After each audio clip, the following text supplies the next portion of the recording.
Okay. We are here with the jury and the team from First 40 Feet for their presentation to the jury here. And welcome to citizens that have come back and those that are new, as being a part of listening to the work that has been done here. Like to start out by having the jury go through and introduce themselves.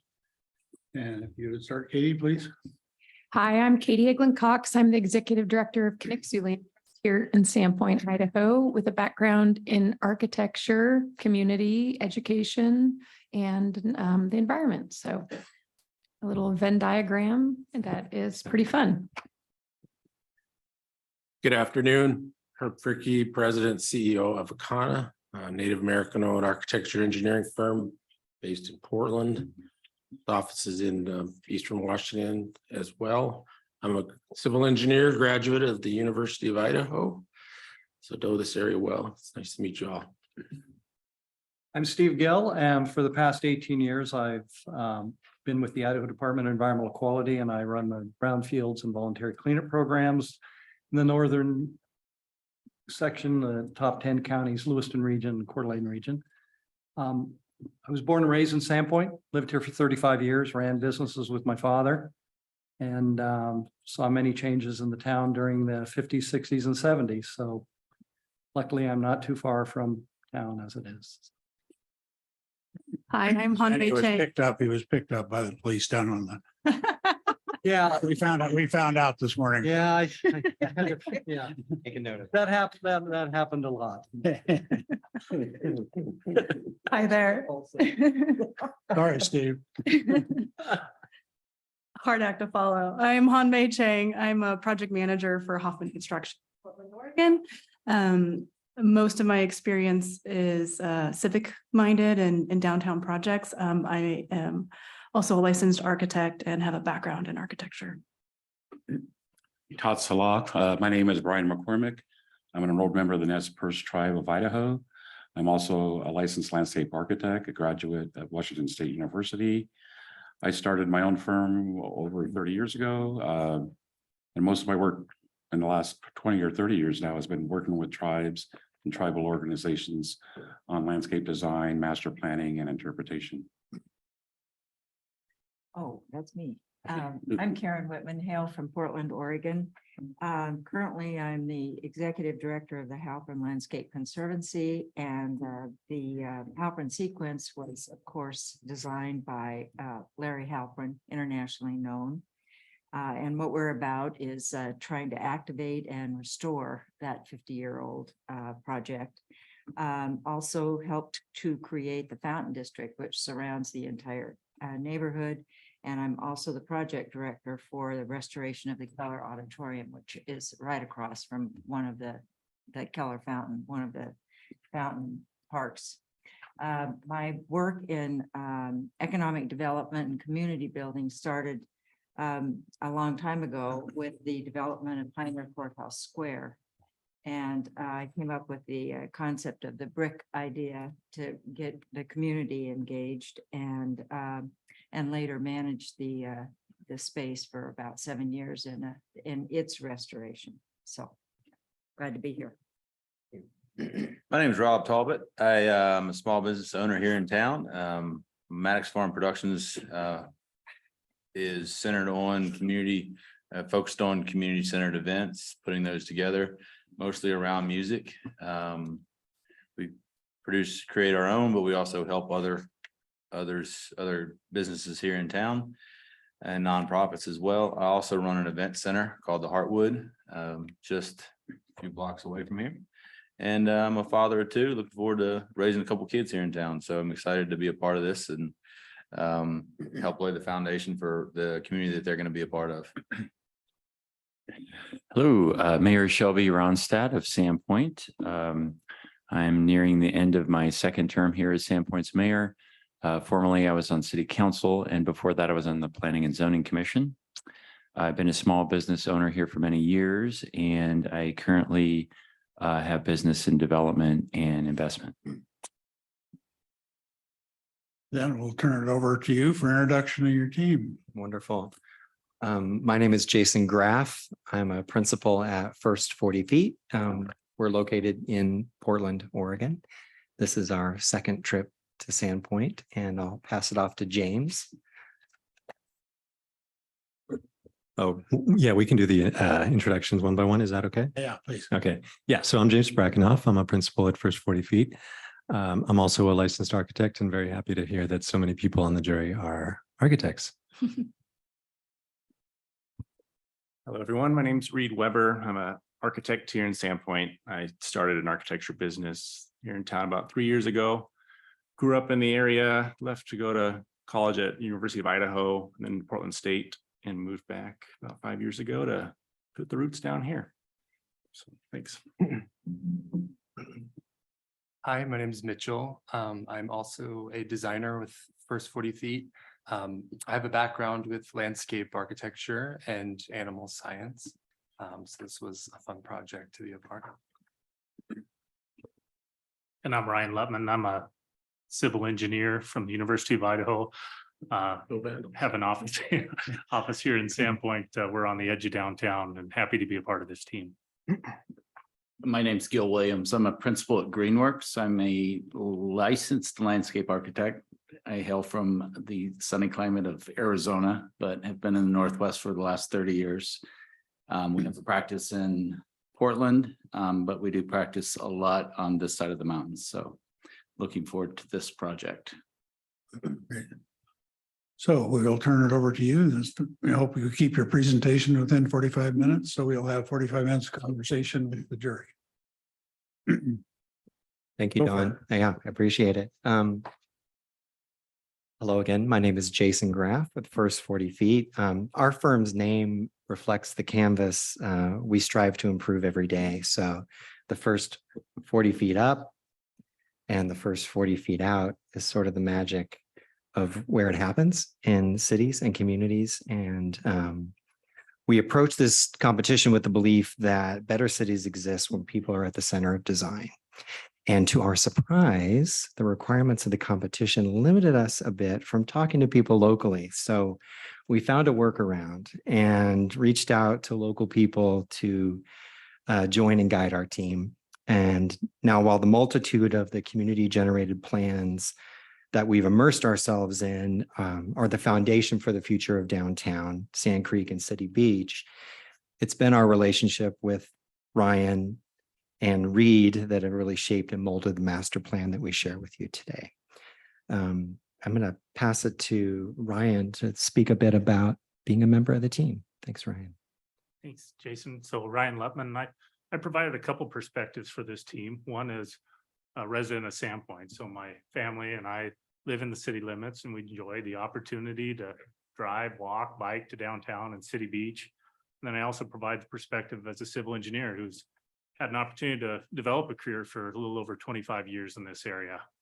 You know, when I think back, I know Gil talked about further back, but you know, I'm looking at, wow, a quarter of a century. You know, there has been change with Sandpoint in that time for me.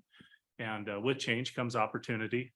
And for me, it started seeing the downtown change when we started to widen Fifth Avenue in Sandpoint. And then that led to also the byway, the development and the construction of the byway, which opened the door for Sandpoint to get the downtown streets back and continue to complete the phases of downtown revitalization that were planned. But it also opened up a view that we didn't have before of our City Beach and Sand Creek and our downtown. And, you know, you could see some of the opportunities now of bringing that waterfront to our downtown. So when I learned of this downtown competition, I wanted to be a part of it, not to design it, but to be able to share and provide that input as a resident here. And I reached out to Greenworks, who was our partner on the downtown revitalization projects. And they reached out to First 40 Feet, knowing that they would be the right firm with the right approach for Sandpoint. In some of our early meetings, I appreciated the fact that they picked up on those opportunities that we have here locally.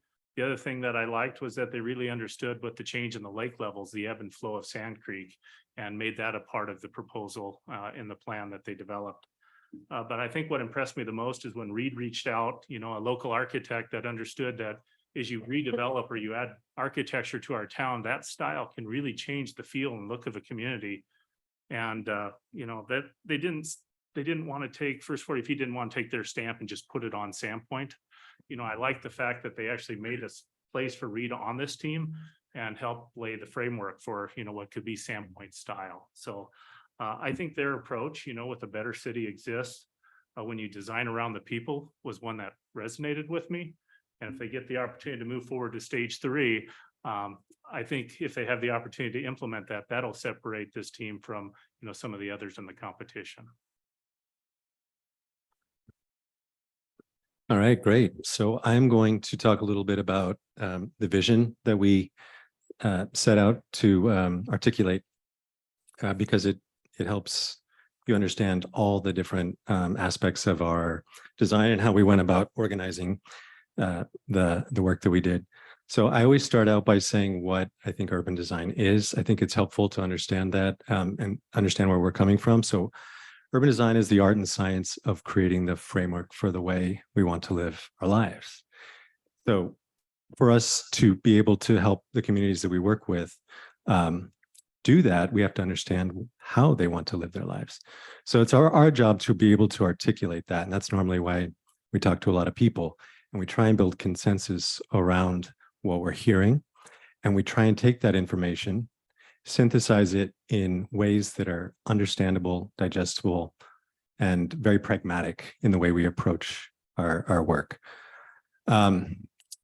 Again, we worked with Reed and Ryan to gather a lot of information from the community, but we also obviously had a lot of information at hand. We had a lot of documents and reports, and so we looked through those and we tried our best to synthesize that information into something that made sense.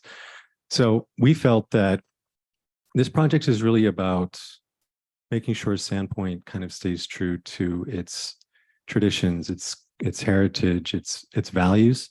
We felt that was really what, when we were talking to Ryan and Reed and doing background research and from our midpoint review, that was really what was at the heart of the challenge that the town is facing, that it's growing. It's facing a lot of sort of unknown challenges. And so insofar as we can bring those values into the work that we do moving forward, or you do moving forward over the next few decades, that's what's really important. So from reading the documents and just talking again to our team, we felt that we want to make sure that we ensure that the values of the independent spirit of Sandpoint are kept. We reverence for the cultural heritage that's there and the abundance around the natural environment that we love when we drive in every time. We can go to the next one. Then again, I mentioned making sure that we are able to translate what we're doing in a way that's kind of easily usable. So we took the design goals, looked at the values, and developed these principles. And these principles are going to enhance the vision, but they're going to be used in our presentation throughout. So we want to make sure we embrace the ebbs and flows. And that really has a lot to do with the river, but it also has a lot to do with the changes that are taking place in town. We want to make sure we balance tradition with innovation, the past, but also looking to the future. We want to make sure we're connecting strengths of existing places that people love to each other. And we want to make sure that we empower people, meaning we work with existing programs that are in town and strengthen those. And so that's where we got to this vision. It's sort of this diagram of how we've embraced the values. We've set out these principles, and it's really about making sure that we protect and stay true to the community values while planning for generations to come. So with that, I'll pass it over. I'll take it back.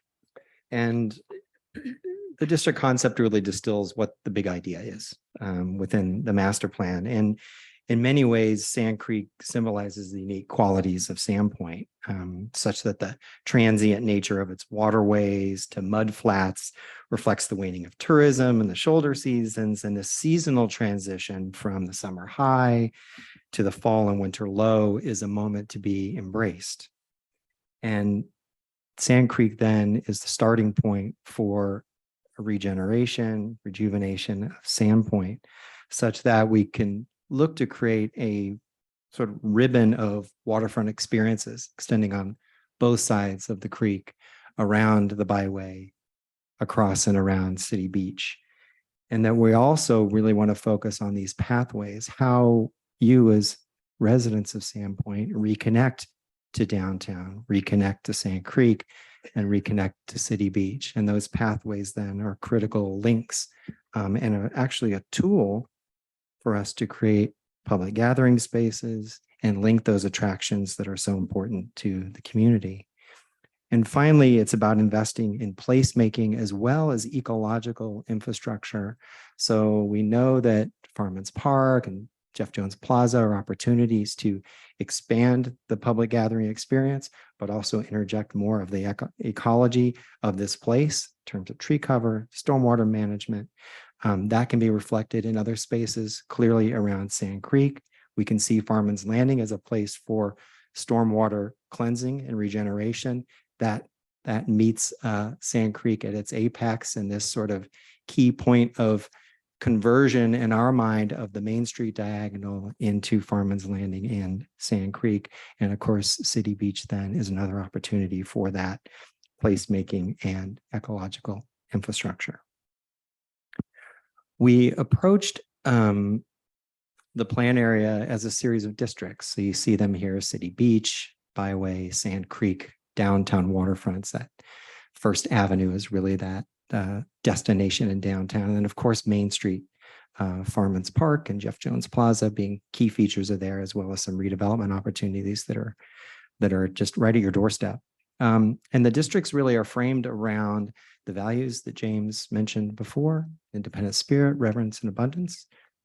The principles that we extracted then, this embrace of the ebb and flow of Sand Creek, that resonates through each of the districts, balancing tradition and innovation as you see the others, and then establishing frameworks around the types of land use in each district, mobility, how we connect in and through, the placemaking opportunities that will exist, the design guidelines that can inform future development, and how we utilize the right-of-way for all modes of travel, and the key projects that are likely to have kind of definitive impact on the future of each district. And so I'll start with Sand Creek, and Mitchell will walk you through the concepts around that space. Sure. So Sand Creek, we talked a little bit about, but I will get into some of the details and the fun design intention for Sand Creek, because it's in my mind, it's a really remarkable place to have this really distinct, abundant ecological environment, but it also has the capacity to capitalize on its seasonality. And so this, showing those different seasons was really special with getting some of the ideas across with recreation, artistic expression, and community involvement. But the bioswales that we talked about earlier that were along Main Street kind of serve as this initial filter to get, these debris and redirecting the stormwater to this rocky flume. And I think the next slide, it points out where that would be. So this transition leads to this water, stone water retention zone that can create the sediment that will filter the water before moving into Sand Creek. So we've seen a lot of these systems work pretty successfully in Portland. Notably the water pollution controls rain garden. If you've been to Cathedral Park, that's a pretty special place that does a lot of great work with water filtration and public access, which was really informative with this design too, and what we wanted to get across. But the berming and mounding, you see some people having a great time on the mounds out there in the middle of Sand Creek, which is, I'm sure a new vision that, picturing how some of those recreational activities would happen over time and through different seasons was really a fun idea to have that we pushed forward and tried to highlight as we did move through different seasonal activities and some of these landmarks showing themselves at certain points of water ebbing and flowing and moving throughout the season. So it creates a variety of seasonal recreation throughout the year. And this concept is putting a rain garden in the center stage, really creating this crescent shaped stone enclosure sprouting with these cattails and tule grass and marsh soils. So we were really deliberate about what plants we were choosing. And we wanted ones that resonated with the historical essence of Sand Creek. And it's really reminiscent of this pre-urbanization era, this area that attracts wide diversity of ecological drivers. One of those would be migratory birds, which are not the geese. We do not want to encourage the geese here because and I know I've heard there's a geese problem, but with the variants of different plants, that's really a deterrent for that specific type of bird. But we know when we can get into what some of those areas of interest would be for certain species of bird that we would want to encourage here.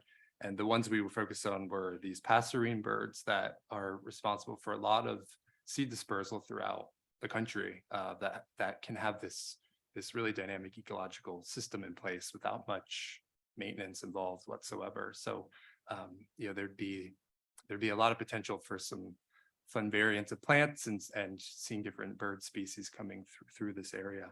The artwork here is also a way to frame back to Main Street. So as this extends out into the neighborhoods and comes back, so that wherever direction you're in, these really help to bring you back to the water. They're also reminiscent of the constant struggle to get across Sand Creek before. It's been building bridges and connecting one side to the other. And this is really the first chance to just move through the creek itself. And the berms allow for this seasonal reveal, right? As the water goes down, these mounds emerge and the stepping stones emerge, and it changes the experience across the seasons. And we'll talk a bit about that here as well. Sorry, Mitchell. Oh, it's all right. These are all good points. We tried to see how this system would work here, and looking at the existing conditions, we took a cross section through Sand Creek, showing where those mud flat zones currently were, and where the waterway is during certain times. This is the existing low water section, and then during high water times, it pretty much engulfs the extent of Sand Creek, and allows for a lot of summer recreation, which we wanted to encourage and bring in. But also, the mounds provide additional recreational space and opportunity to show some of those either pathways or hiking trails. In the winter, there'd be cross-country skiing ideas of creating these ice ribbons, but also knowing and anticipating the flooding and how some of those mounds could be deliberately enclosed for bird species to kind of have a space for certain times of the year where being along the Pacific Flyway, they are looking for these areas of high energy food providence for them. So they're looking for areas that they have a lot of water and flood tolerant plants that carry these high energy berries. So we're looking at how these ebbs and flows would change upon the different mud flat areas of the year, and this image shows how some of those recreational activities could be highlighted at various seasons. Thank you. Main Street. I love Main Street. Historically, the Main Street diagonal predated the street grid of the downtown that we know today. And Main Street was, I think, in a lot of ways, Sandpoint's initial investment in infrastructure, connecting across town between the Great Northern Depot on the west and the Burlington Northern Depot at Sand Creek and the byway on the east. And so Main Street really becomes this opportunity to create a centerpiece of a complete network of green streets, urban agriculture, and active transportation that connect the neighborhoods downtown in Sand Creek. So as you all know, the diagonal as it heads out to the west creates these really interesting triangular blocks. Those are moments and opportunities to introduce urban agriculture into the neighborhoods.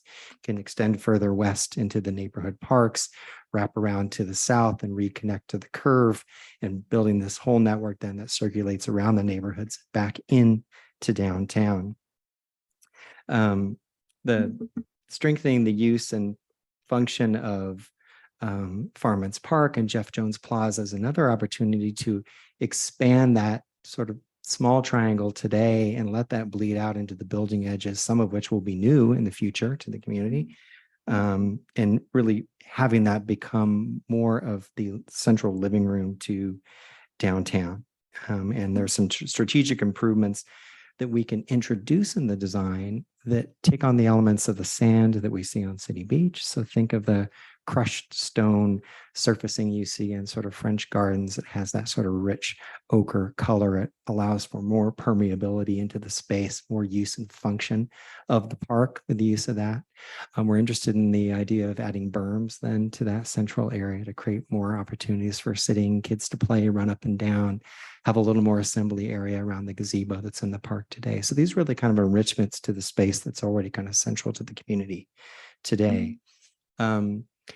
3rd Street infill and redevelopment is really an opportunity to activate the edges around Jeff Jones Plaza. And so expanding that space between Main up to the north really creates a new setting and a new edge to Main Street, and really kind of a front door and creating a really great space for Jeff Jones Plaza, which I think it needs a little more activity around the edges to function a little bit better. And it's so central at the diagonal and the convergence of Oak.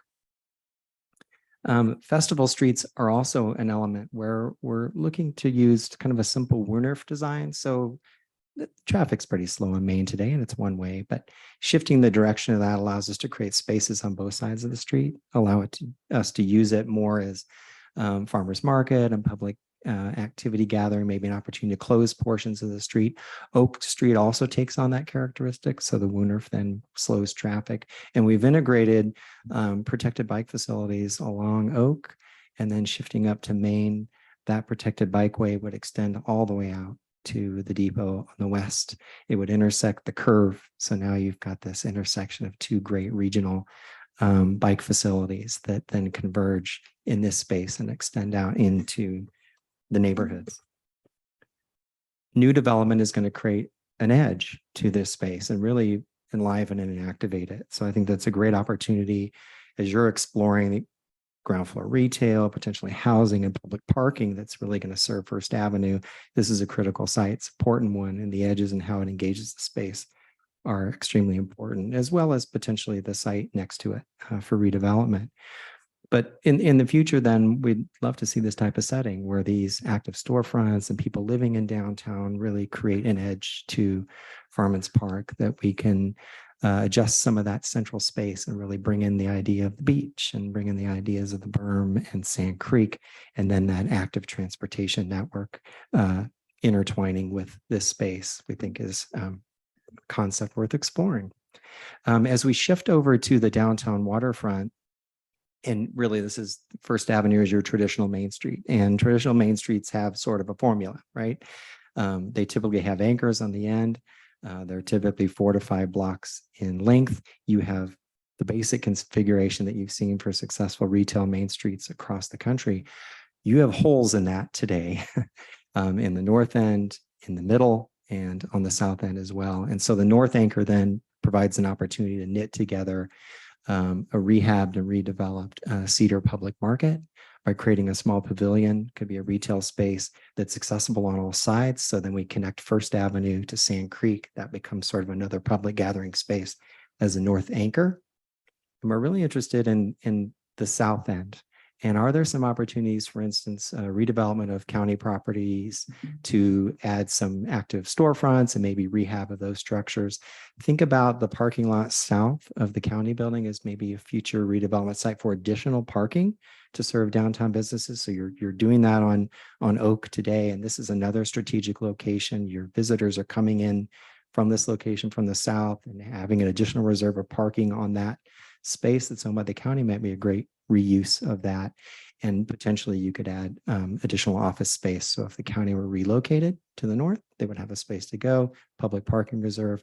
And there's this interesting space between the powerhouse and the marina and the county building that we thought would be an interesting location for a retail pavilion, restaurant, dining, and as a sort of southern anchor to First Avenue.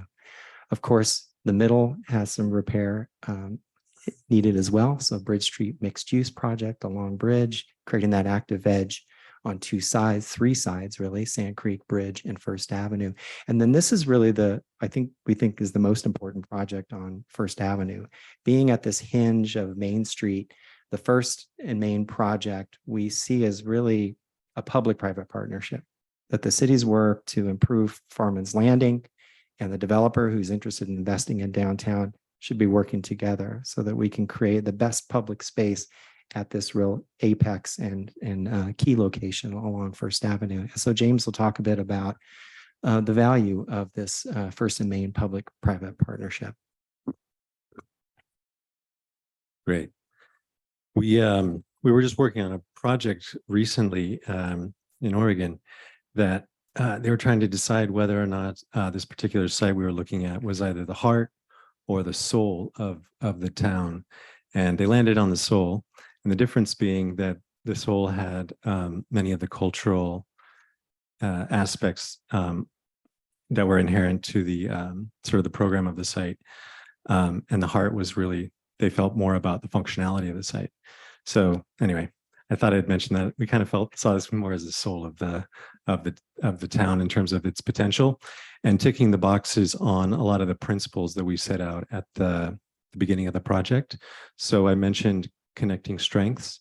This is really the culmination along Main Street. It's connecting you from other parts of the town, Granary District, all the way down to Sand Creek. And we've obviously mentioned the embracing the ebbs and flows. We put a lot of care in the design of activating the creek edge. So this point is sort of at a critical juncture in town, and it's also crisscrossing with First Avenue. So connecting strengths was something we looked at, and that's why you see this little paseo, little kind of alleyway, pedestrian way down to the water, and we've really embraced that. Another one of our principles was to balance tradition with innovation. So when we went about designing the buildings that you're looking at, we're really, and we're going to talk about this a little bit later with the architecture, Reed's going to talk about that, but we were really looking at how can we design something that really fits in, is contextual, but also doesn't stifle innovation in terms of how a building gets built. And then the other aspect of this that we wanted to focus on in terms of activating Sand Creek was to focus on really creating a third side, not just the one side, because right now it's really, First Avenue is very one-sided. Everything's facing away from the water. We're really trying to engage the water. And so what you see are more active frontages along Sand Creek and along that little passageway down to the creek. And then tapping into those cultural resources and those programs we talked about that are really part of that are really rich in value for the community. We've placed could be like a discovery center where a lot of these programs that embrace the culture and tradition of the community can be celebrated and act as sort of like a directory for where to go in town to access those rich cultural resources. I'll pass it to you, Gil, City Beach. So our approach to City Beach came with an abundance of respect for a lot of work that was done by the community to come up with a master plan. And there are a lot of parts down here. And so we wanted to have a light touch on City Beach, given that it represents a lot of work by the community. It has good bones. It has some really nice parts to it, but it has some challenges as well. I think one of the main things we saw initially was just there's a lot of cars, a lot of bikes, a lot of peds, a lot of trucks, trailers, boats, all in the same place. And so that was, I think, job one was to how do we create, more equitable access for people walking and biking to the park. So next slide shows a little of that idea of how do we get under the byway and under the railroad tracks and trying to connect that into the park. And so go back one slide, Jason, thank you. So underneath that side, we saw as being the most direct access. As you know, there's a boat ramp planned right there. Our idea about getting people into the park without getting into a ton of conflicts with automobiles was to move the boat ramp further down out into the confluence of Sand Creek and the lake. And so that's why we've moved it down, creating a landing spot, if you will, for people as they come into the park, a green area, and then directing them across the parking and focusing a lot of the open space at the water's edge. And so this, most of the components of the existing master plan were maintained. We moved things around a bit just to create circulation and create more intuitive axes for people as they come into the park so that they would be led to downtown. And then I think the biggest move you'll recognize here is the floating dock out there. It's something we felt that Sandpoint, it could create an iconic element out on the water. We see this as multi-seasonal. It could be boat launch. It could have all sorts of things out on the edge. We see it as a very active space, and then creating a fun swimming beach that would have a variety of different levels. As I mentioned, parts of the park are intact from the master plan. One of the nice things as you come across Bridge Avenue too is this alignment, and we were talking earlier today, you could just see kids just flocking down toward this circle. We see that as being a big attractor for families and kids. And then the outer edge of that has some boat landing and probably some non-motorized, be it water level for non-motorized boat launching and things. So that was our approach to City Beach. Thank you. And we're getting close to the end here. There's a little bit more fun stuff beyond implementation.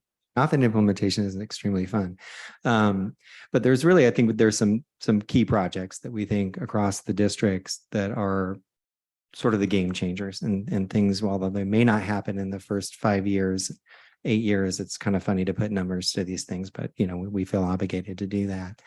But it's certainly in the Main Street area, that Farmans Park rehabilitation really strengthens that living room in that area, that the Farmans Landing Park and that stormwater facility at the terminus and the intersection of Sand Creek and Main Street is another key project, and the byway underpass trail. We really see those as being important. And at Sand Creek, we know you're doing some work on the byway trail crossing. We love these additional opportunities to get across the creek and to the lake. And that provides some additional accessibility that isn't available to the community today. So we do think that's important. I mentioned Farmans Landing Park before, the underpass to the byway trail. And on First Avenue, certainly this Church and Bridge Street intersection is a topic that just won't go away. And you're going to get a number of solutions for across the teams on how to do that. We're taking more of a lighter touch on this in that we would like to preserve access to businesses on First Avenue. So that two-way access we think is important.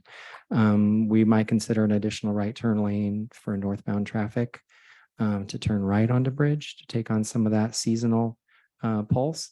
And I think we should strengthen the signalization at Church and Bridge so that people can cross when they're ready to do that. And we prioritize that pedestrian crossing with a little bit of friction for autos, but I think in the long term, it benefits the downtown. So that's sort of the skinny on Church and Bridge. And then this First Avenue and Main Street public-private partnership project that we talked about, we think is extremely important. If you can pull that off, work with the developer, create a great public amenity, create a fantastic development that hits Sandpoint style of architecture, that's going to be a huge win. It's going to be a game changer, not only for Sand Creek, but for First Avenue. And the City Beach, I think if we can pull this off, this idea of the boat launch being reconfigured, making sure that that accessibility along the byway trail has the least amount of conflict with boats coming in and out. So everyone can experience City Beach, whether they walk, they bike, or they drive is important. And really the Bridge Street connection, tree lining that and making that shaded promenade connection. Think about the framing we showed you with the sculpture on Sand Creek. Bridge Street with the promenade of alley of trees gives you that same experience, and it directs people right to where they want to go. And they come across Bridge and they break through the threshold of the byway. That alley just sends them right to the beach, right to the water's edge. No, not through parking lots, not through diagonals, not crisscrossing with boats and traffic, but just getting to the water. So those are our thoughts on implementation. And so with that, there's this idea of how do we get ahead of all these projects that are in the pipeline, whether it's on First Avenue or whether it's on Main. And so we'd like for you all to consider maybe a Sandpoint style of architecture that you can use to help measure new development as it comes along and give it some parameters and help guide it in a way that fits your city. So Yeah, I'll briefly introduce the topic of recommendations around design guidelines and or something like a pattern book for the downtown. I personally have done a lot of work with cities in developing downtown design guidelines and pattern books. I'm a licensed architect. I understand some of the challenges around using construction methods that contractors use today and balancing that with building something that actually fits in to town. The challenge is to not create something that's kind of kitsch. It's something that feels like it's made today, but it still has many of the aspects that are unique to Sandpoint. These things are really valuable. I've heard a lot of communities complain that even though there have been design guidelines that have been created, they're still not happy with the architecture. So the pattern book is really a way to bridge that gap, and it gets more into some of the aspects around detailing a building, things that architects can actually reference and literally copy if they want. It's a tool. So with that, I'll pass it to Reed. James. So I'm kind of considering this big question, like what is Sandpoint's style? And I think to kind of answer that question, we have to consider our history, where we are today, and then where we are heading in the future. And just kind of from my own experience growing up in this town, experiencing the downtown, riding my bike in as a kid to go to Harold's grocery for $1 kids meal, and then spending 6 hours at Sand Creek, jumping in the water there before the bypass was in, or over to City Beach to watch the sunset. And that was just my summer here in Sandpoint. And that's something that I think a lot of locals and people who come to visit this area too, really like have this experience of just being in this town. It's this welcoming, inviting place for pedestrians, for kids on bikes. I think that's a big thing we need to carry forward, is just making buildings for people at the streetscape, at the street elevation. And of course, there are these specific architectural styles that we have with Victorian era, for example, like the image it shows, and this familiar red brick that we've all kind of known and love. And it's something that reminds us of this small town that of Sandpoint and the kind of history here. But also looking into the future, can we maintain some of these elements while carrying this into the future? And I think that's the biggest thing, like newer technologies, more expansive use of glass, for example, higher insulation, kind of those technical details, but still not reinventing the wheel on what we currently have. And so, for example, the architecture and the landscape around it should really just speak to the human scale, and things like, for example, on First Avenue, that being like a set kind of design language, something we all feel that is kind of part of this important downtown. We think that there should be some greater restrictions to the height limits on that. Whereas Sand Creek or further up Main Street, there can be kind of higher buildings allowed, some more density, maybe a little more modern in its character, while not necessarily being draconian about one specific style.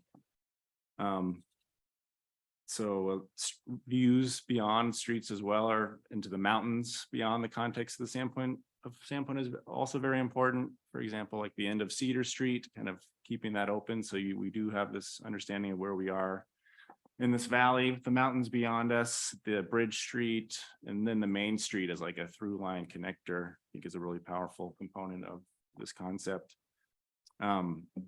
And then again, with these two styles that we had kind of shown, if you pump back one, this is one example of how this could be implemented, but there are thousands of ways to engaging human scaled street frontage. And so this is our recommendation for one, while also considering things like a book to kind of follow some specific guidelines and typologies. One key architectural element that we're proposing is the use of arcades along street frontages. So specifically more on the southern side to shelter from the hot summer sun, creating these outdoor seating areas, while also in the wintertime, you have open walkways without needing to shovel or plow the icy streets. And there's existing typologies in town with iCarts or along First Avenue of this right now. But I think kind of promoting this, it could create both a development opportunity to create additional square footage above, while also creating the human scaled space below. And so, yeah, these proposed guidelines are meant to reflect the qualities of Sandpoint, the things that we do care about, that we want to bring into the future. And kind of considering, kind of stepping back and looking at this design competition at a larger scale, this is meant to just be a roadmap that we can provide for the community. Every intersection will still need to be figured out as we get there, and it will take us locals and the community members, people in this room and beyond, to come together and really figure out where this volleyball court should go specifically, or how the bike path should meander down Main Street. But it is a vision for the future, the next 10 to 20 years. And it's something we need to bring together and let come to the forefront as a community for this place that we work in, that we play in, that we're raising families in, and that where we live. So thank you. That concludes our presentation. So we're going to open it up for discussion. How do we do on time, Don? Did we, oh my God, we're over. Just kidding. You're way ahead. Excellent. No, 5 minutes. Not bad. We'll give you points for that.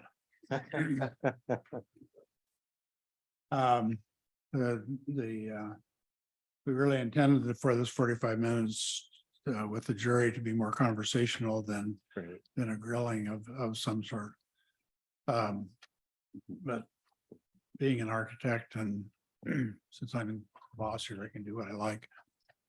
I'd really like you to talk a little bit more about, I was very intrigued with these last slides about style.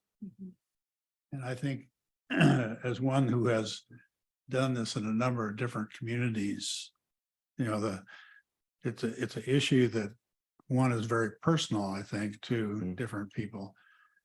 But I was intrigued with kind of the way that you used design in a way that was respectful of tradition, but yet gave a new fabric. And I don't know if you want to respond to that or not. I really want to compliment you on kind of these slides. It's pretty cool. Good. We had some influences. We've worked in Santa Fe, and Santa Fe is kind of the poster child for creating Santa Fe style, which is the use of Adobe and then more traditional European style, but the merging of them. And there's a distinct Adobe form, and then there's sort of the mixed hybrid version. We worked on a design manual in Issaquah, Washington, and there's 4 or 5 distinct districts in the downtown that all have different periods of architecture.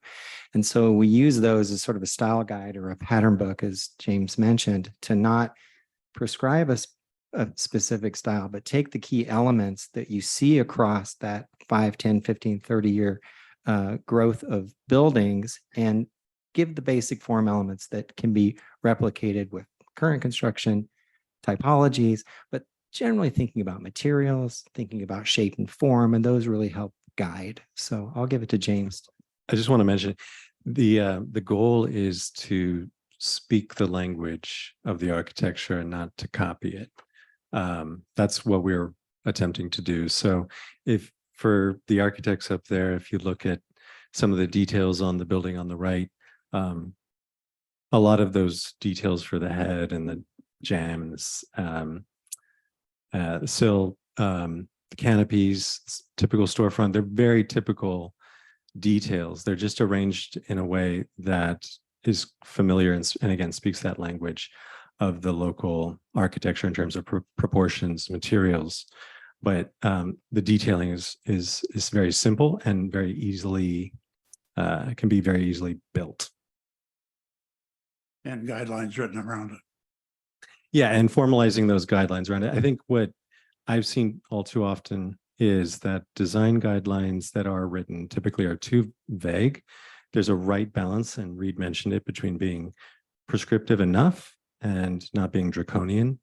And that's what the pattern book, we could call it a design guidelines. There's overlap there.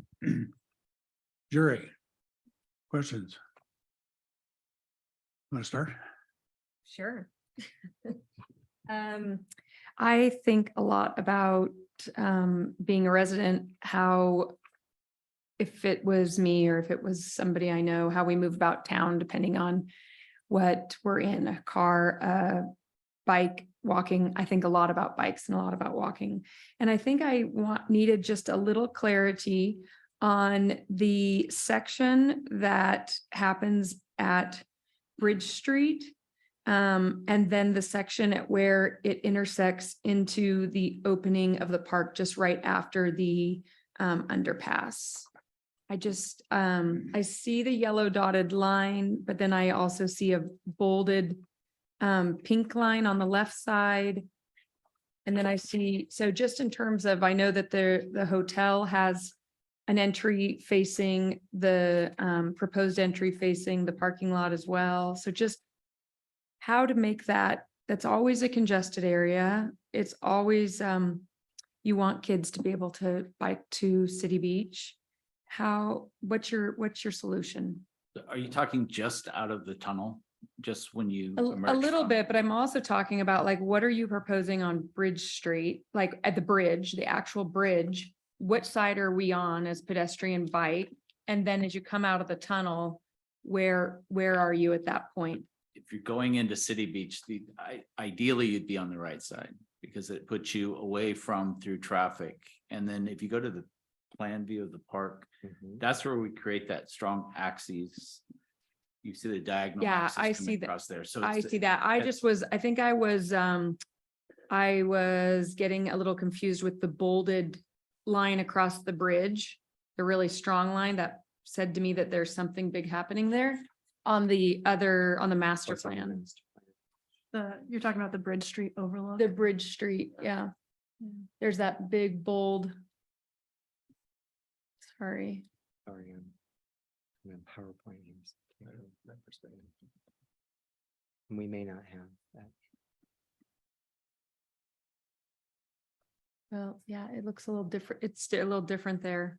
Yeah, on our copy, there's a really stark, strong line. Yeah, I on think the left side. idea was that Bridge Street can become a gathering space as well. So the idea is that on the north side, that would be widened to create additional space and coverings, because Mhm. the length and distance to get from First Avenue to City Beach is not an easy walk, particularly when you're not undercover, whether it's tree canopy or a physical canopy. So the idea is that Bridge Street then takes on that physical canopy, but the rest of the configuration of the bridge wouldn't change. So the only addition would be on that north side, and as it transitions into that new development project at the sort of northeast corner of Bridge and First. Okay, so at some point then there's a crossing from the north side as people are wanting to probably drawn to use the bridge. There's a crossing to get you onto the south side to that diagonal pathway. Yeah, and it's not shown well here, but I think the idea is that Bridge continues all the way through. The diagonal is a gesture that gets you to the center of the park, but there would be sidewalks then on both sides of Bridge Street, extending from the byway all the way to the turnaround in the beach. Okay. you can see a little bit of on the south side of Bridge on the Farman side. You see that landing down right there? Yes. That's a bit of a transition. It comes from underneath Farman's, it comes under Bridge Street and then up. Mhm. That would be a strong connection to support what Jason just described as double access across Bridge. Okay, That you could get in okay. and around and through. I think more importantly, the strengthening of those pathways underneath the byway, and Mhm. underneath the railroad on the south side would be critical, I think, for probably more access into City Beach. Mhm. I think during, especially right now during peak season, it's just so congested and you Mhm. just want to get off there. So I think providing alternatives that don't take you through the tunnel with a bunch of automobiles, that put you around the side where you're right on Sand Creek, you're away from cars and trucks. Mhm. I mean, we'd love for Main Street to be the primary conduit into this area, and both sides, that the entire Sand Creek is then lined with trail systems. So from the south, you can take the Serenity Lee, and the idea is that you could follow along the marina and you could continue up along the west side, that you could get underneath Bridge Street, continue up to Farman's Landing, further up, connecting then to that north anchor and that sort of additional walkway and expanded promenade across the Cedar Public Market frontage, and then back down on the trail systems you have today with some extensions and additional trail segments then that connect the byway under limited conflict with boaters and into City Beach. In mentioning Main Street, that was another one of the questions I had, is you've made a really strong, bold move with the frames. And I can completely understand, like, trying to pull people down to this beautiful space that you've created along the shoreline. My question being, that is really very contingent on that public-private partnership with that business owner or property owner along there. If that were to not happen, then have you thought about an alternative, how you would do the same and where you would do the same action or create something similar? Sure. The right of way between the Canada and the, what is that called? 0 point. I mean, that's going to be there. That access point is public right of way. And so you'll have that. You won't have the visual connection that a partnership would gain. And, this is all about investors want to make money. They want to be in a special place. And this is really saying, this is kind of your 100% corner. We're saying that as a community, we're investing in this location. And for a developer, that's enticing. Do I want to be in the most spectacular piece of Sandpoint and Sand Creek? Yes, I do. And those are sort of carrots, right? We give, you give, and we create this place. And that's sometimes what happens in communities. If you don't have a vision for it and you can't articulate it, show the value, then it's hard. Every site's equal. You could say the North Anchor is equal to the Bridge Street location to this location, but I think this is different. So yeah, and you've articulated that, I think, too many ways. Yeah. I could see how that would be attractive. Karen? Yeah, I don't want to leave Sand Creek, but I want to move to placemaking. So I'm looking at your proposal. So tell me, in 2 sections, I'm really interested in a discovery center built into Sand as a place for learning local history, culture, and ecology. And I see a little space, but I also see outdoor classrooms. And so what kind of concept do you have in mind there? We take a little bit from the Discovery Center. This is one we've experienced in the Columbia River Gorge, and it's been able to talk about, the long history of the gorge, starting with the Missoula floods, and the variety of communities that have made that their home. And what we love about this location is, and we show the building sort of half in ground, half out of ground. So we get to experience that. The building itself is part of the reveal of the waterway coming up and down. And it seemed like the perfect space to come and learn about the city of Sandpoint, to learn about your efforts to rebuild your local ecology, to express your local culture in a place that's in where it's happening, where you're investing in these spaces versus a building near a good interchange that's accessible by a ton of traffic. Those, those can bring in visitors. That's a visitor center. But this in our mind is more of a discovery center. And so the programming around that and the use of Farman's Landing and the use of the stormwater facility really opens the door to this being sort of an ecological learning place Does that such- has seasonal does such focus. Organization exist here? Well, what I was going to say was one of the principles at the beginning was to empower the people in your community. Got that. And got it. Okay. And the reason we keep reiterating that is because I think there are a lot of, most places, there are a lot of organizations that are doing great things, but they don't necessarily have the right venue for finding ways to collaborate with each other. So the idea behind this Discovery Center, if that is the word we want to use, that's the word we used, is that we can bring those groups of people to a location. And sometimes we've thought a lot about this, whether or not some of those groups have similar goals in mind. Sometimes, well, for instance, we're working on a project in Vancouver, Washington, and it's a loop design built around wayfinding and the theme. There's one theme. It's based around learning about the natural world. And so it's very clear what that theme is. When you're mixing different themes and different groups of people who have different interests, that actually can work. And we've seen a really great example of that in Juneau. We were just up there recently.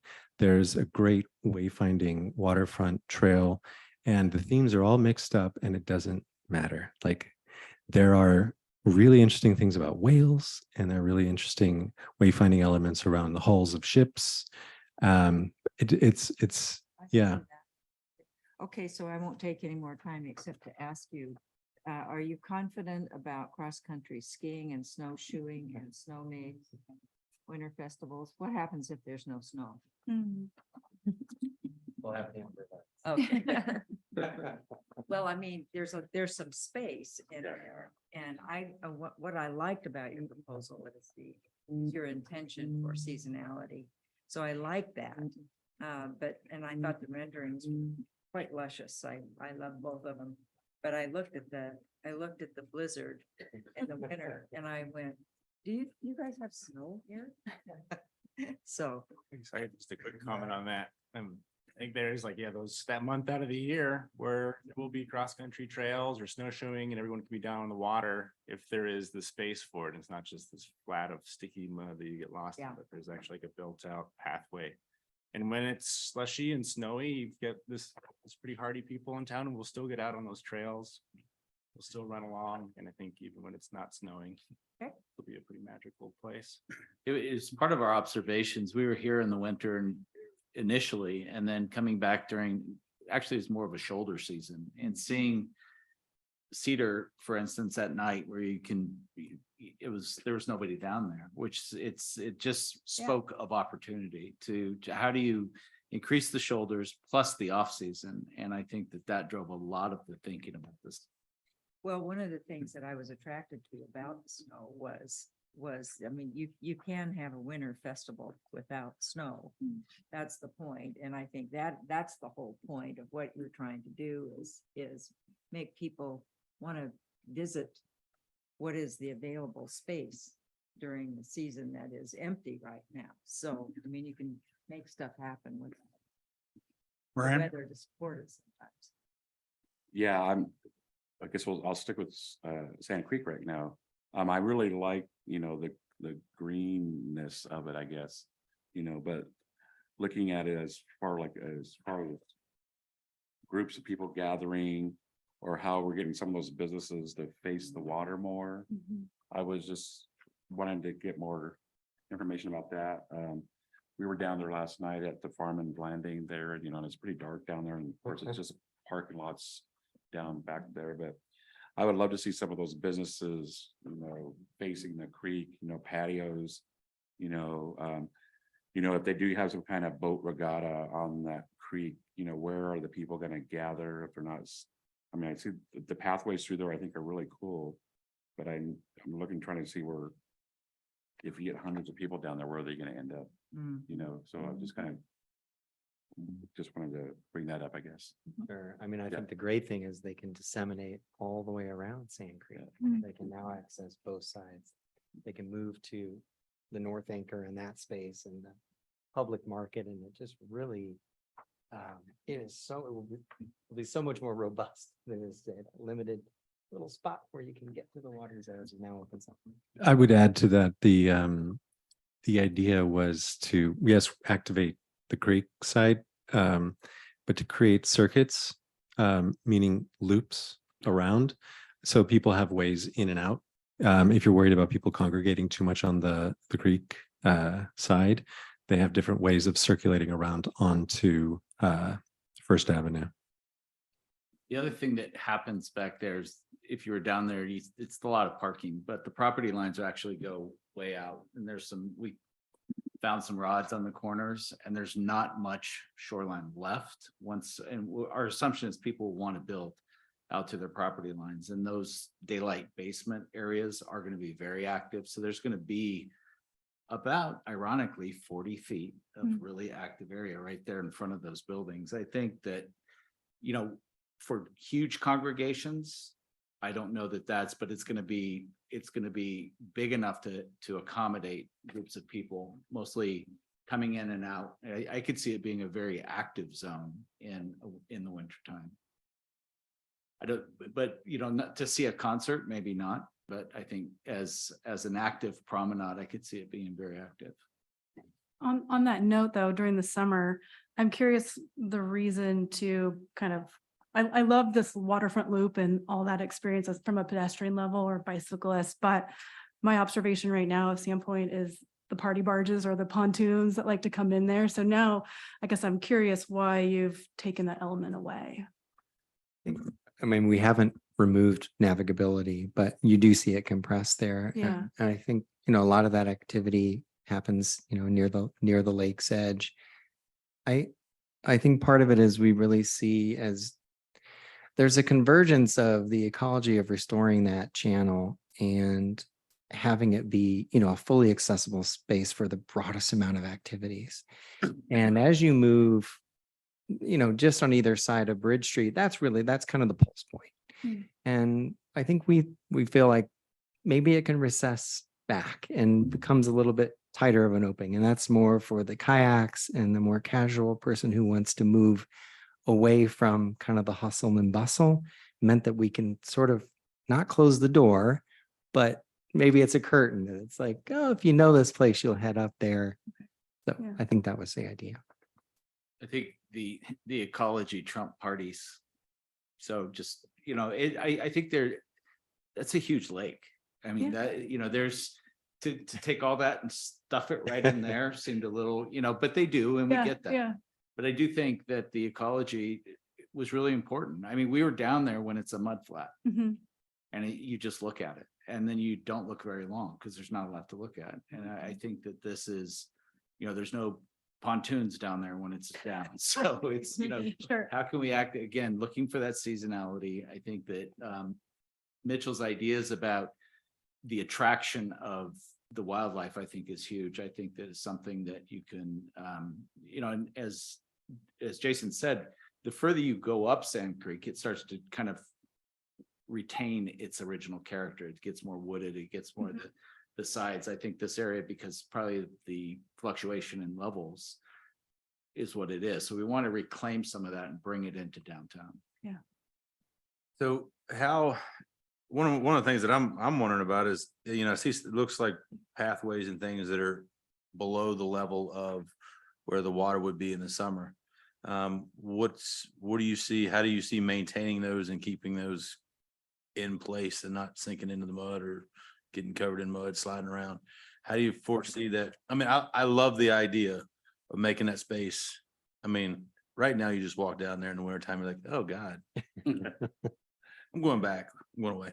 But like, how do we fix that? So, I mean, I see the idea, but how do we make that work? Mhm. Is what I'm getting at. I don't know if you want to speak to that, but I mean, some of it's in the engineering of the berms, right? Where you allow more of the water filtering, that you use riprap or some sort of structure to create areas for that water to release sooner, so you don't create muddy, murky things, or where, stones, obviously, as the slow recession of the water, it is going to be a little slippery on those until the heat of the sun creates enough surface. So it's not going to go from fully accessible all the time in that transition period, but part of it is the engineering. Go ahead. And the Sand Creek, there's not a lot of velocity there. When Sand Creek goes up, it's because the dam goes up and it's backwater. It becomes basically water flowing back in there from the lake. That, I think, creation of that channel and the flow through is going to have less erosive qualities than, say, an active, hard running stream. I think that's something about Sand Creek it's pretty mild year round. I haven't seen it like flowing torrential type of flows. And to Jason's point, I think we've talked about maybe integrating some drop structures to pool water where necessary, just to slow it down. So, but to your point about when these things become inundated, I think that there will be an amount of, you have to go out and just wash it off. But I've seen it done where these things go in and out of below water to being accessible. Creating those berms though could be a real impact on the floodway. How are you going to address From a that? regulatory standpoint, and yeah, permitting. it's a consideration. We talked a lot about that. Again, it's to be determined, I guess. I mean, we didn't try not to get too far into that, understanding that it exists, that there's going to be some regulatory compliance there with the ability to convey certain amounts or certain amounts of water, or so build a mountain, dig a hole type of thing. We have to figure out where that might happen. Replace the floodway that's lost. Yeah. Steve? Yeah, of course. So Sand Creek, is the reason the mud's down there. Did you walk Sand Creek through the mud flats? You should try it. So Is that a dare? your feet will become like this. I mean, soon you have this foot and you're just trying to. And I spent more time down there than I should. So running from the police, Don.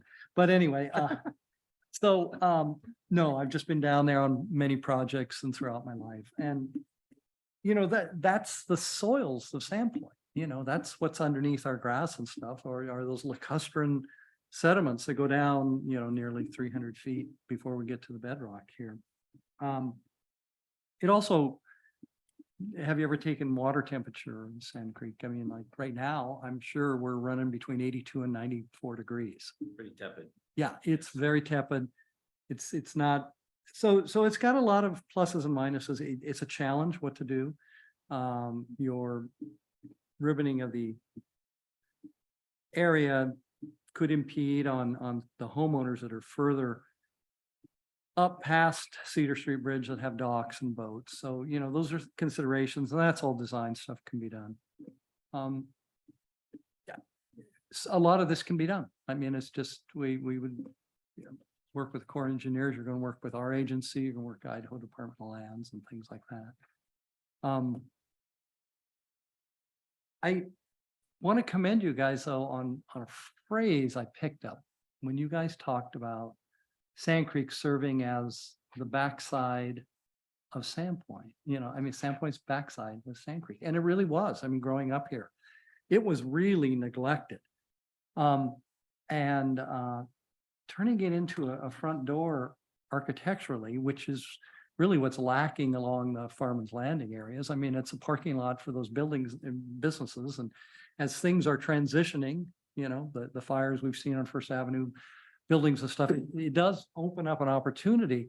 Of course, a lot of those property owners do go out to that low water mark of the creek. We used to own First and Bridge Avenue, First and Bridge, where the burger dock and all of that is. We owned that for 40 years, and it was a gas station. I had to clean it up, by the way. This agency enforced on me back before I worked for them. But anyway, that's some bed of worms we don't want to get into. So, so yeah, there are a lot of observations. You guys had sense of place and stuff that really hit me. And I thought your earlier description of the architecture, and I just thought to those ideas of the blue highways. And Sandpoint is one of those blue highway towns that you can come into and you see the red bricks. And you might be able to go to a movie one night after you've had a nice little dinner. Or maybe you'll walk over to Rob's place and he'll have some music that you want to listen to. But there's some things to do. So that nature of Sandpoint, it was here when I was a kid. It's still here. It was rock bands in the 70s. And, it was fun. But anyway, We showed the VW Bug. I caught that.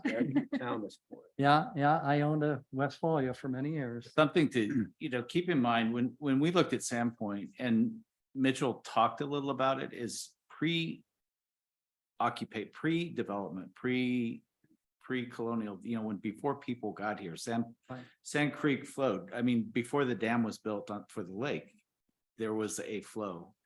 And so we were thinking even further back in terms of trying to restore and recapture an ecological function that probably existed before any of it was here. And so, even before your time.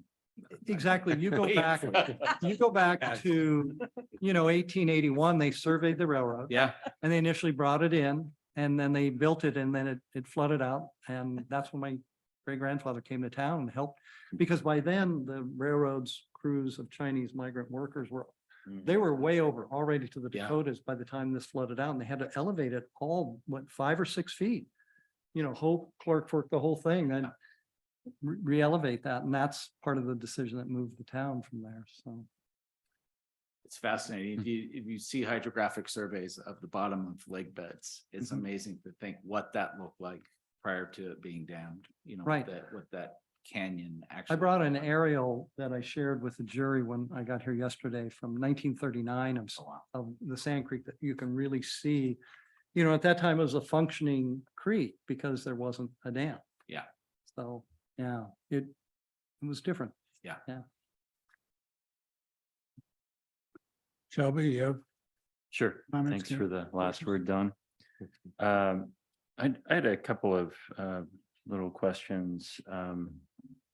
First of all, on Sand Creek, does this plan contemplate parking behind or under new development fronting Sand Creek there? Yes, I don't. yes, it it does. does. Yeah, for Okay. both sites, First and Main and at Bridge Street. Mhm. Okay. Because I didn't see that in any of the images, so it wasn't clear to me, but okay. And then the other question I had is in one of those first images that you showed on, it was Sand Creek looking west. Oh, yeah. And you had that's it right there. Yeah, you have a mural on the side of the Canada there, and it looks like you have a film showing on the back of the building. Can you tell me more about that? Well, they show movies on the inside, and maybe it would be a great place to do it outside as well. So I think, that's that sort of back of house, right? That Yeah, big, tall blank wall. And Yeah. I think we've seen some other ideas of incorporating something like that in Sand Creek. Go ahead. The activation of these spaces at night is as important as during the day. I think anything we can do out here, I think the lights from that redevelopment in back of First Street on the backside on Farman's Landing are going to activate it. I think things like this, I think the access along Main Street, the idea about pulling that across Sand Creek and then to some extent into City Beach will visually help you connect the two. I think that I think this space at night, there's one night rendering in there, Jason, from the other direction. I think Mhm. gives you a sense about how it can look as you Keep talking. as you look at it during the night. It's I don't know which one it was, that one right there. There we go. Mhm. Yeah. And the moon always sets right there, doesn't it? Maybe. And not. another question, off of Bridge Street on the northwest side, is there a connection down to the water, to the boardwalk below, or I don't see it on that image, but does that just go under, or does it connect to the pedestrian bridge on the west? Yeah, side of the it bridge should there? connect It from, connects there. it should connect from the waterfront trail up to the bridge as well as going under. Okay.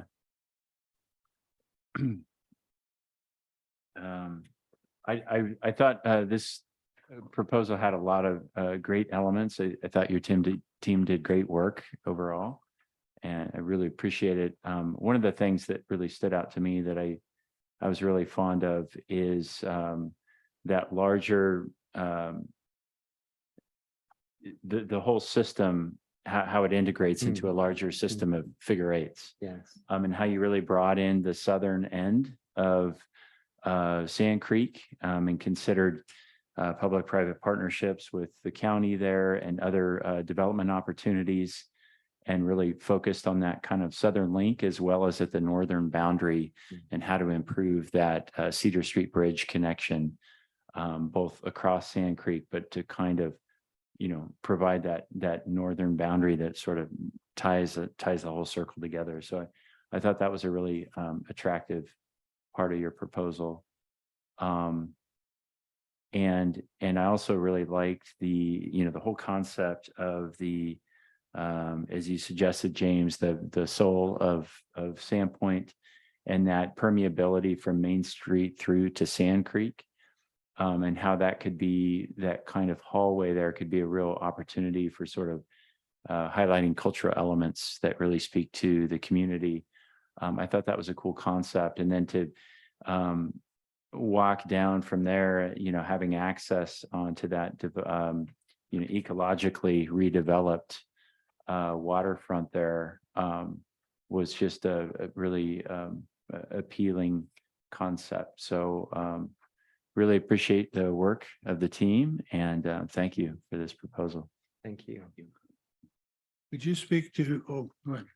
I would just, when you mentioned Sandpoint style, how would you see Sandpoint style, including tribal aspects, tribal culture, or even architecture? Because at one time, this area was also a gathering point for tribes.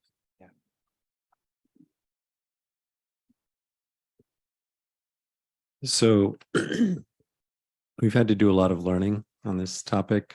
We've learned a lot that in our work in Alaska, I know this is a different context, but what we've learned is that we try not to speak on behalf of people that we can't speak on behalf of for. So we'd like to work with people in developing whatever concept it is. If it's architecturally related, like an architectural style, we would like to work with those people rather than speak on their behalf.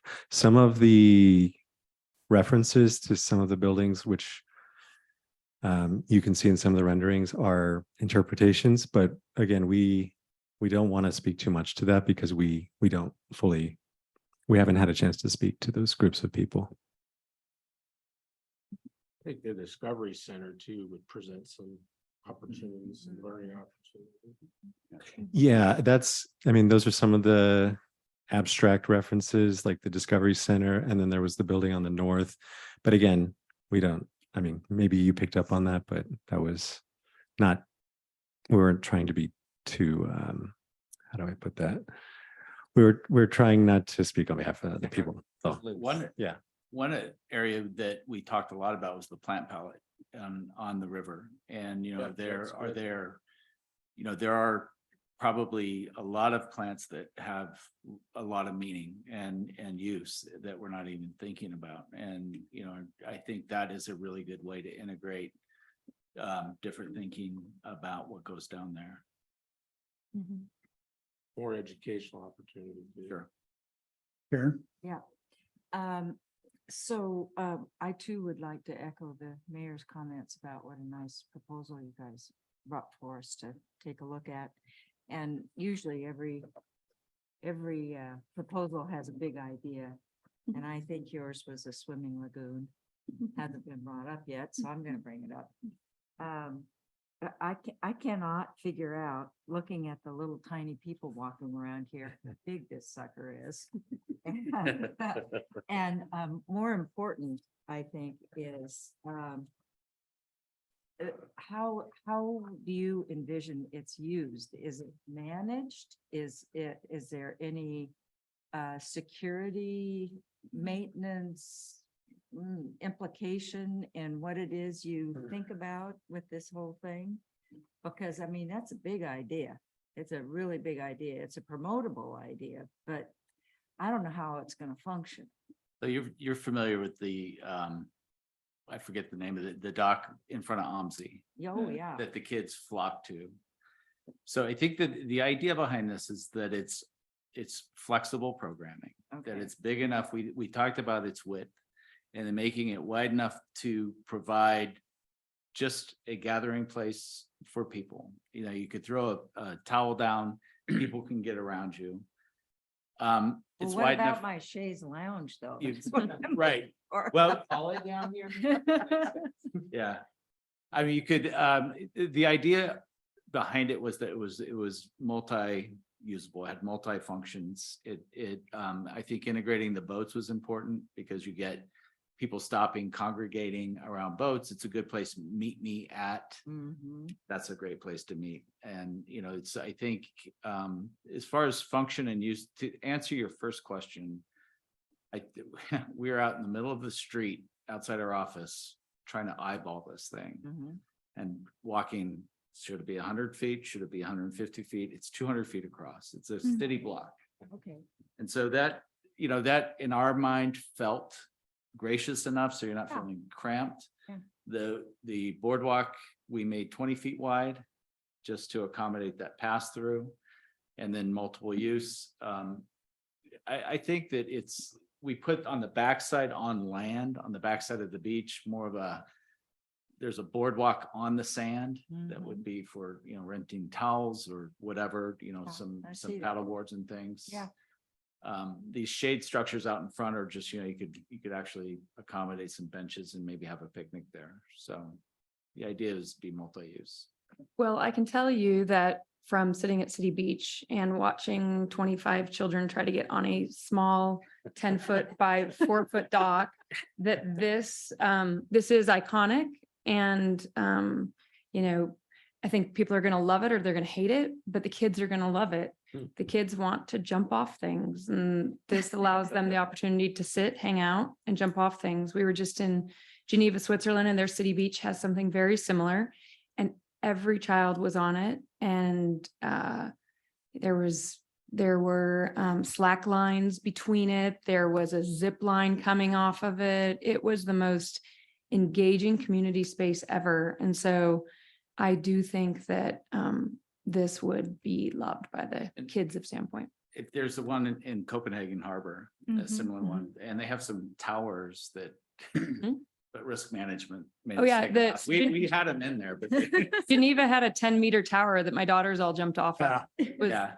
fabulous. But you could see something like that on the deep end, you know, having some sort of diving platform Yeah. or slide. or Yeah. something. I think- Well, and this actually gives, you know, we've had a challenge this summer with hiring lifeguards and with the number of stations around City Beach. And this could provide a means to help that, because you might be able to say, in this area, this is where we'll have lifeguards. So that might support some of those struggles. And you just gave me a great idea for my retirement. I could be in charge of the towel rental and history perspectives. Mhm, And I'll have a exactly. little booth and it's time. Exactly. I'll be there. So with this proposal, one of the things that I've seen that I really appreciate is it takes Sandpoint, it takes what's here and takes another step. One of the other things that I see in here, and we'll come back to that first point in a minute, is you do have some affordable housing in here. And that's not something I thought of as facing Farm and Park. And I really like that idea. Would add to the ability to make that a community, more of a community center and an anchor. But I'm gonna go back to the point of taking a step, knowing what it is and taking a step. What do you feel like, and you could have multiple answers across the row here, what do you feel like is the spot in this where you take the largest step and move Sandpoint forward the most? Well, for me personally, it's the intersection of First Avenue and Main, that is really where magic happens. That's how we break through. Bridge Street already breaks through, goes under the byway, gets you to City Beach. But this is, to me, it makes me feel like, wow, that original idea of connecting the depots and that straight shot diagonal way back when, I thought really resonated for me when I first looked at the city. That's the thing I gravitated toward. And when I saw where it landed and connected at the Canada, and then what we think collectively saw Sand Creek becoming, it just felt like that was the place. I would concur. Ryan will tell you, we've worked on designing Farm Landing as it exists right now. And it never ceased being the back of a bunch of buildings in a parking lot. And so I think that, the redevelopment of some of the backs of those, bringing them out to the property line and embracing Sand Creek at that nexus is, I think, the biggest move here. I think that's a very important space to get you to the water. One thing that Ryan said when we first got started with this, and because I had mentioned the thing about the diagonal, he started thinking, he's like, as you come off Main and you're heading toward Farman's Landing, God, you just want to walk right across and connect to the other side of Sand Creek. He's like, why can't we just make that connection? And that just sort of floated in the air. We hadn't put anything around that, I think, until Mitchell started exploring the berms and can we make a connection, still have water flow. So there was a couple of key moments that kept coming back to that location. I'll just add to that. I think I mentioned we had these 4 principles at the beginning that we're trying to hit. And I mentioned that on that site, that's where we're ticking a lot of those boxes of engaging embracing the ebbs and flows, connecting strengths, because it's at the end, bouncing tradition with innovation in terms of the architecture. And then there's the whole cultural aspect around potentially something like a discovery center on the backside of the building. So I think that would be, I think we all agree on that. Yeah. I would add into your toolbox a little bit, sit over on that side for a minute. You talked, when you asked the question, the response was physical things.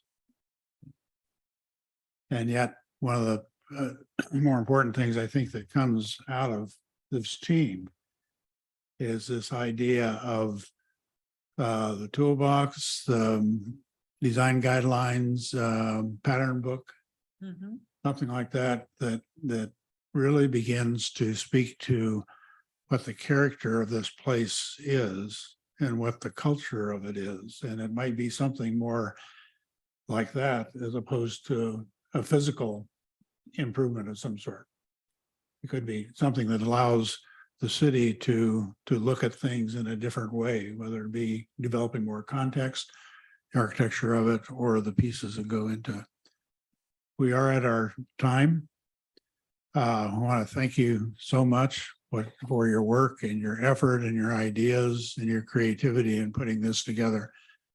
You have given a great gift to the city of Sandpoint. I want to thank you very, very much for your work. Thank you.